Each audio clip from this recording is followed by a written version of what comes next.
President Bongbong Marcos reminded the AFP to stay loyal to the Constitution and to protect our sovereignty from other forces. Mobile journalist Julie Baisa with the report. President Ferdinand Marcos Jr. has reminded the armed forces of the Philippines to always uphold international law and defend the Philippine territorial waters.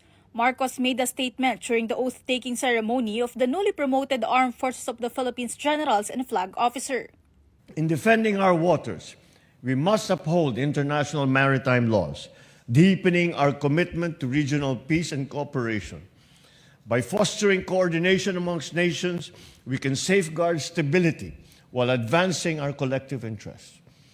Diplomacy rooted in strong legal foundation is our most effective instrument in navigating these endeavors.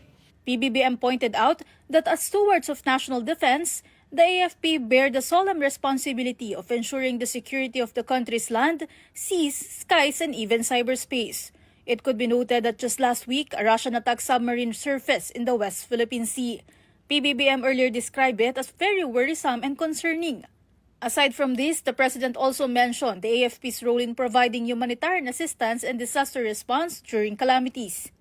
In the wake of severe tropical storms Christine, Nika, super typhoons Leon and Pepito, your swift and coordinated efforts saved many, many lives. These actions remind us that the AFP is a force of compassion. As the country faced different challenges and increasing frequency of natural disasters, he urged the military to remain steadfast. Marcos also reiterates his administration's commitment for the AFP. Mabigat man ang inyong sinumpang tungkulin, marami mang hamon ang kailangan harapin. Makakaasa kayo na ang buong bansa ay kasama ninyo, nagdadasal para sa inyong kaligtasan, sumusuporta sa inyong mga hakbang, at umaasang maglilingkod kayo ng may katapatan sa ating bayan. Mobile journalist Julie Baiza, We're One News.